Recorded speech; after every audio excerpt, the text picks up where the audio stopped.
want to start with a quote from Joyce Meyer talking about our need to be right.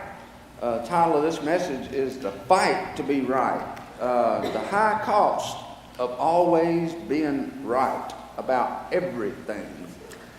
Listen to what Joyce Meyer has to say about being right.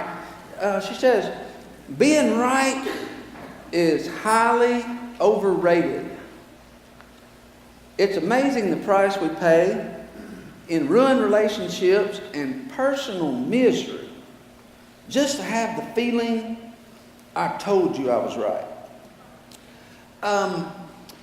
Have you ever heard it said that you should avoid using the words always and never when you're describing reality, when you're describing another person, when you're describing how your life's going? You always mess things up. You never do anything right. Well, how often can you find somebody that absolutely never gets anything right? Every now and then, they're just, by the law of averages, they're bound to be right about something. But there's one case where I can use always and never and be absolutely right. Here's a statement using always and never that I think is always right and never wrong. Here it is. The person who always has to be right, here's the always, the person who always has to be right is never going to be a healthy, happy person with happy, healthy relationships. Never. In fact, having to always prove that I'm right, I'm likely to do that so you'll respect me more. If I don't ever admit that I was wrong about anything, in my mind I'm thinking, well, that's going to people will believe it, that I'm never wrong about anything. The truth is, if I never admit to being wrong about anything, if it's always somebody else's fault or you just misinterpreted that or whatever, it's really a sign of insecurity in me, that I'm defensive. If I have to make somebody else look wrong in order to feel right inside, if I have to make somebody else look bad, their position, their opinion look bad in order to make mine look good, there's something in that that's just never going to lead to healthy, happy relationships. I want to give you a real life example of a man who grew up in a home that was all about being right. And that is our friend Michael Witt, sitting over here on the very back row. He's the one in the plaid shirt with his head down, shaking his head like that. Now, Michael Witt, you need to know that I've talked through all of this with him. He's given me full permission to share about his family of origin in order to make some very important points that you'll hopefully be able to relate to in some way or another. And you don't have to worry that if you share something with me and confidentially, I'm going to turn you into a sermon illustration without warning you. If you have a funny enough story, the time may come a year or so later when I may ask your permission, but I'm not going to surprise you. Michael knows all this is coming. Michael grew up in the town in Indiana where Notre Dame University is located. And he grew up in a family of church goers, but Michael will tell you it was their church going. They were the kind of church goers that the other church members, they hope you don't know that these people go to our church, because they'll give you an impression. You know, there's some church goers. You have to hope that they're not telling people they go to church, because it's going to make the church look really, really bad. Another way of saying it is to borrow a title line from Tony Campolo. He wrote a book once on how to follow Jesus without embarrassing God. Now that's a book in itself, and how to follow Jesus without embarrassing God. One way we embarrass God is by our incessant, obsessive need to always be right about everything. This was a town where Notre Dame is located, strong Catholic community. Michael's family was Protestant and very proud of that because, after all, they were right and these Catholics were wrong, and that's what counted. Love Catholics. Hate Catholics, love Protestants. That's the way God sees it. That's the way they saw it. And guess what? In spite of all of that, it was a home where nobody was allowed to hug or show any affection. It was a home where no love was expressed or implied. And the relationship between the kids and the parents and the parents and the kids and the parents and each other and the parents and the world was all about, I know more than you know. I'm smarter than you are. And we don't choose. We don't get to pick what kind of home we grow up in. None of us do. And whatever we grow up in, we will assume is normal. We'll assume is just that's the way it's supposed to be, until we start realizing, as Michael did, that some of the ways I was taught to think, some of the ways my mind works after growing up in that home, are preventing me from having any close relationships. Michael Witt has grown and come farther. I think I can say this without having to second guess myself. Of all the people I've ever seen make a change in their life, be transformed through the renewing of their minds, put off yucky, nasty, yang ways of thinking and operating, and learn to have friends and brothers and sisters, close relationships, healthy relationships. I've never seen anybody come so far in such a short time as what Michael Witt has done. He's a trophy for what Christ can do in renewing a person's mind.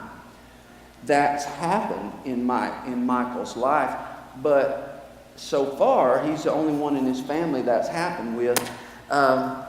For example, a few years ago, one of Michael's brothers, an older brother, 2 years older, was dying. And Michael went to visit him on his deathbed. This will be the last time they ever met. And Michael made a trip from Reno all the way back to Indiana to visit his dying brother.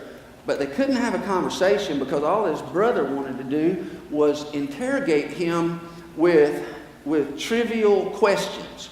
Trivia type questions about everything from government to culture, but especially old TV shows. Asking him trivia questions, and just one after another, he was trying to find something that he knew that Michael did not know. And the thing is, Michael's very smart. And so he's not the best person to play that game with. And the reason his brother had this thing in for Michael as a dying man, an old man dying, is that way back in elementary school, the public school had all the kids take an IQ test. And even though, get ready now, see if you can stand this, even though Michael's brother was 2 years older, Michael outscored his older brother on the IQ test. And Michael got in an advanced class that his brother didn't get into. And that aided his brother all those years. And it caused his brother to resent Michael terribly.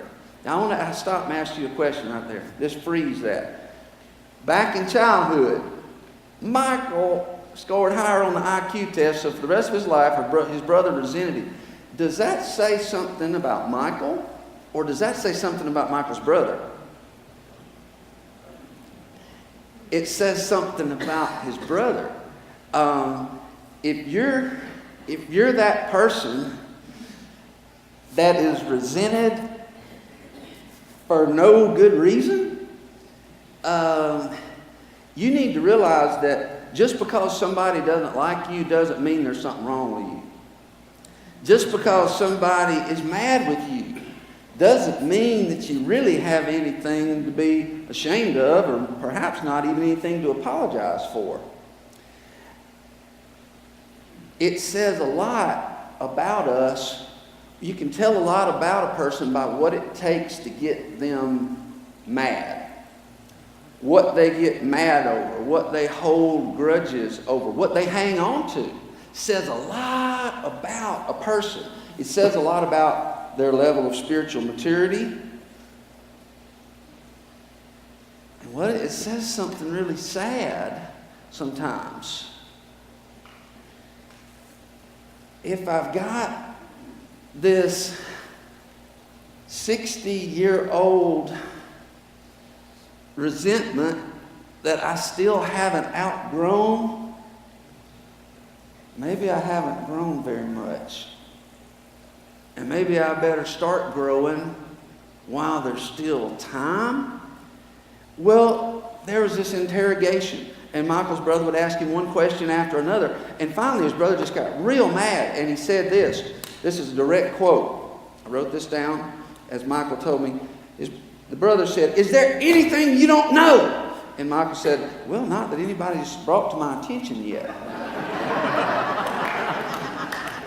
And so his brother kept on trying, though, and finally he came up with a question to which Michael did not have the answer. You know what the question was? I'd be very interested to know if anybody in here knows the answer. I don't. It says something about you if you know the answer to this question. Here's the question. On the 60s television show, Mr. Ed, his talking horse, who was the voice of Mr. Ed? Now, Michael knows now. But one person? Two people know. Well, Michael did not know. His brother was so happy, because he got to tell Michael something Michael didn't know.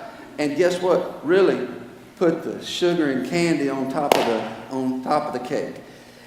Not only did Michael not know the name of the voice behind the talking horse, when he heard the real name, Michael had never heard of that name before. The brother had. It was a double victory. Double victory. So I know what you're thinking. He died happy, right?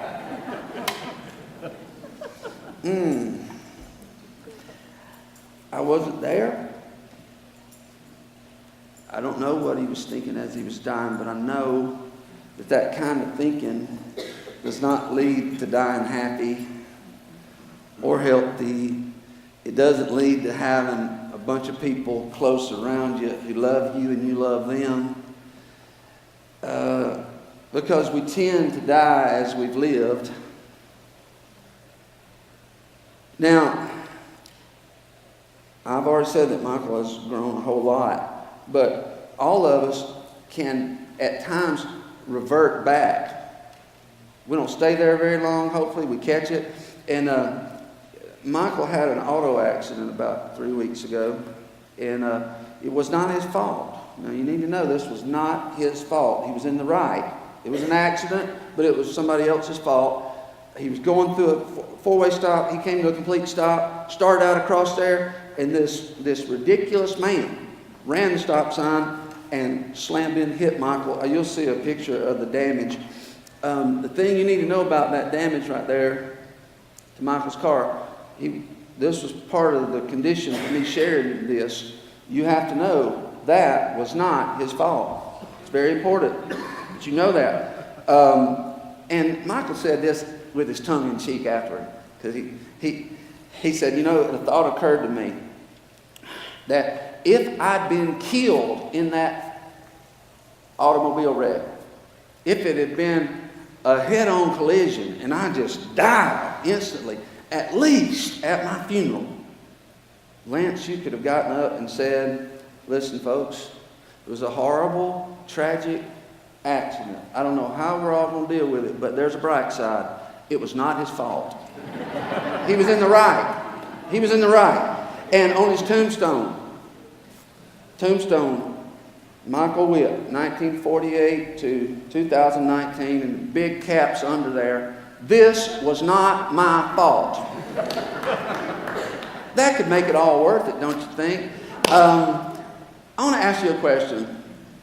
All of this in mind, would you, when it comes to somebody that you want to have as your friend, somebody you want as your friend, somebody you want to work with every day, somebody you think you could stand to live around, do you want the person who's always right?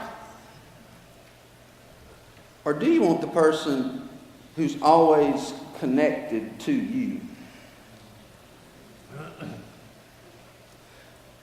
That in mind, I want to read to you from John 15, the words of Jesus. John 15, verse 1 and 2, and then verse 4 and following.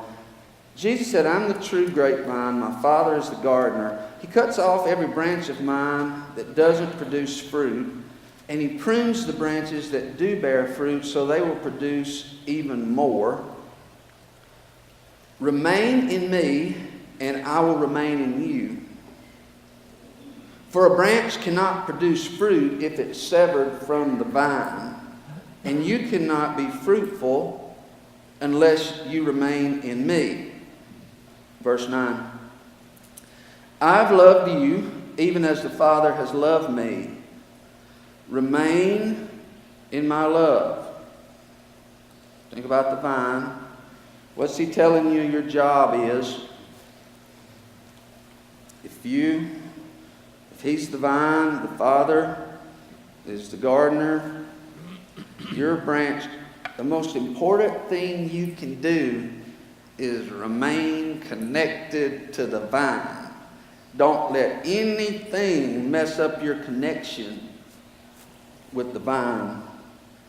When you obey my commandments, you remain in my love, just as I obey my Father's commandments and remain in his love. I've told you these things so that you will be filled with joy. Yes, your joy will overflow. This is my commandment. Love each other in the same way I love you. A couple of things to let sink in there. To be connected, to stay connected with Christ and bear fruit. What's the fruit? The fruit of the Spirit. There's a long list of three of the fruits of the Spirit in Galatians, but the first three are the major categories. The rest of the fruits tend to fall under one of these three headings. The three biggies are peace, joy, and love. What kind of fruit is growing in your relationships? Or what kind of fruit is growing in you and coming out of you? Do you find yourself with increasing levels of peace of mind? Or do you find yourself more upset, more offended, getting more defensive than ever before? Or do you just have a peace of mind? Joy. Jesus said, in particular regarding joy, that the whole reason he tells us these things is that he wants us to have joy. He wants our joy to be full. Joyful Christians are really contagious and really attractive, and they're really good advertisement for Christ. But boy, a sour-spirited Christian is really, really embarrassing God bad. The Bible says a sour spirit dries up the bones. there are times when you have to decide, there are times when I have to decide, let's say in some sort of relationship, what do I want most here in this relationship, in my marriage? Do I want to have some peace, or do I want to be always the one who gets to point out, see there, I was right again. And you just happen to have been wrong again. There are times when you're not going to be able to be right and to be at peace. And there's a time that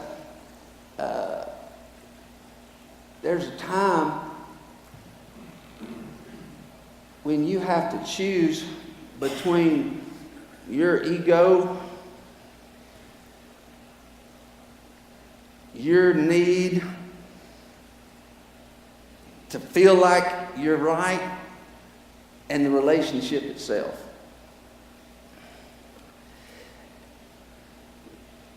You can't always be right. There's not a person in here. We can't always be right, but there's good news. We can always stay connected. You can stay connected to your spouse when you're right and when you're wrong. And when you develop that kind of relationship, that kind of connection with your spouse, you won't be afraid to acknowledge when you're wrong, and neither will they, because you both know that we're both going to be right some and we're both going to be wrong some. Now, I would ask a question if I were you. Wait, Lance, you're saying we shouldn't always have to be right. Does that mean that I shouldn't tell the truth, even if it's going to hurt somebody? Does that mean I shouldn't call a wrong thing a wrong thing? Does that mean if somebody I love is on a self-destructive path that I should just pretend they're doing great and everything's fine? No. Here's what I'm saying. The Bible says there's a time for everything. There's a season for everything.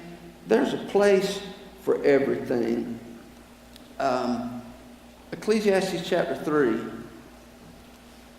Ecclesiastes chapter 3, verse 1. This is one of my favorite scriptures. It comes up a lot to me because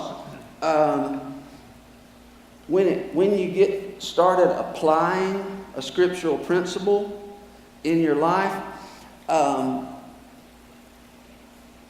you're going to find that in order to act in the truly right way, you've got to learn to tell what's needed at this particular time in this particular situation. For everything there's a season, a time for every activity under the heaven. There's a time to kill and a time to heal, a time to tear down and a time to build up.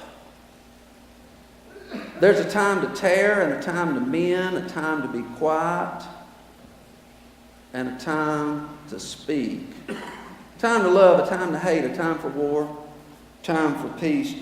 Here's the thing about all these different times.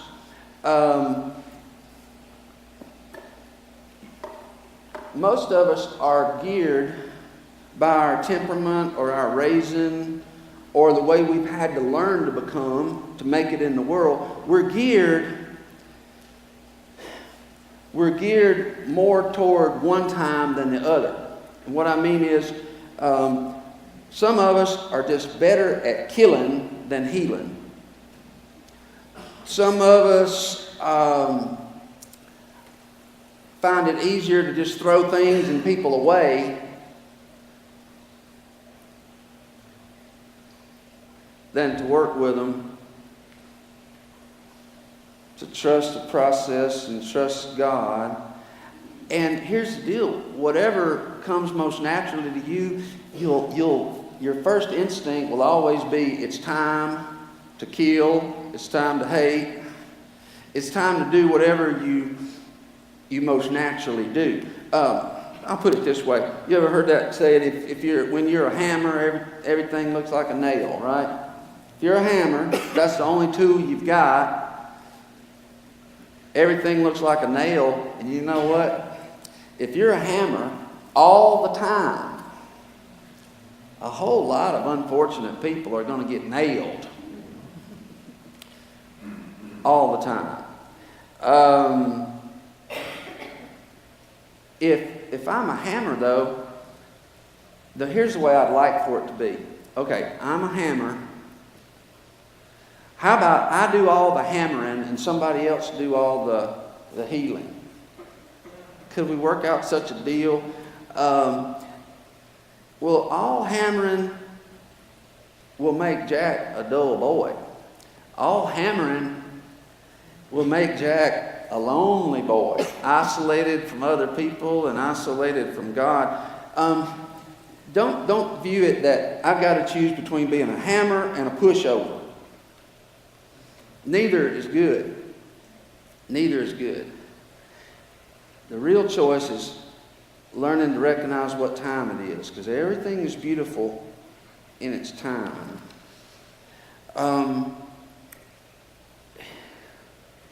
You know, in AA, the 12 steps, the first step to growth and healing, recovery, to transformation is always, number one, admitting we're powerless. Admitting I'm not in complete control of myself, and that means I'm surely not in complete control of other people, what they do and what they think.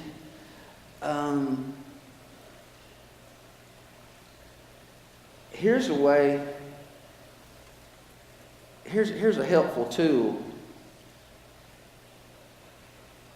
If you're truly right in the way you're relating to people, in the way you process your thoughts, if you're really right, the sign of that is not going to show up in arguments, in winning arguments, and putting other people in their place. The sign of that is that you're going to have the spiritual fruit that comes from being connected. You're going to have peace and joy and love. You would think that Christians of all people would be the very first ones to apologize. You would think that Christian people would be the first ones to say, hey, I was wrong. Forgive me. I don't understand, but I need to understand. St. Francis of Assisi put together a prayer that's still very popular. One of my favorite lines is this: God grant, help me seek first to understand rather than to be understood. Help me concentrate on seeking to understand the other person, their position. Help me understand why they see this differently than I do. If you and I see something differently, it doesn't necessarily always mean that one of us is right and one of us is wrong. From where Jacob and Ashley are sitting right there, you're looking at me, I'm looking at you. You see the back of a podium. I'm looking at a highlighted copy of my notes that you don't see. And you see a side of preaching that I don't see. Seek first to understand, and then when people realize that you really care about their perspective and they are able to share with you what they see, you'll discover that there are things that even the so-called incorrect people got right. Because the chances of anybody being wrong about every single thing they think or believe, not very good. That will never happen. You can always count on that. I'll say this again.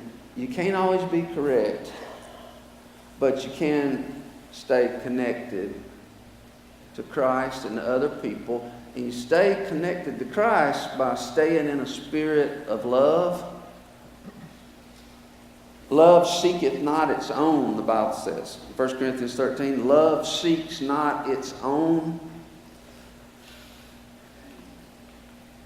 The incessant need to be right is not a sign that I love the person I'm talking to. That's a sign that I'm trying to control the person I'm talking to. Love doesn't seek that. Back to Joyce Meyer one more time. Being right is overrated. It is amazing the price we pay in ruined relationships and personal misery just to be able to have the feeling, I told you I was right. I know something you don't. You don't know who played Mr. Ed in the 1960s on black and white TV. I know. How about this? What if we learn to say, I think I'm right, but I might be wrong. I think I'm right, and most likely I am right about what I'm seeing. Chances are, though, there are some things I haven't seen that you have, and if we would share with each other and both seek to understand rather than be understood, maybe we both might be a lot smarter. I'll say this to close. The spiritually mature person, when there's a problem between two people, here's one thing you can always count on. Another, always. I'll say almost always, the spiritually mature person will always be the first to reach out and say, hey, I'm sorry. The spiritually mature person is going to take the initiative, because even if it means admitting I was wrong, why? Because the relationship is more important to me than being right. Our relationship is more important to me than that. It's more important to be connected than to always be correct. What would it be like to walk into a room or to pick up a phone to call somebody this afternoon, and as you walk in focused on wanting to understand them. Your goal is to see what they're seeing that maybe you haven't seen. Your goal is to hear what they've heard that you may not have encountered. Your goal is to feel what they're feeling, as opposed to going into a room having already decided. You know what I'm talking about? Having already decided how I'm going to demonstrate their wrongness. They're inconnected. Seek first to understand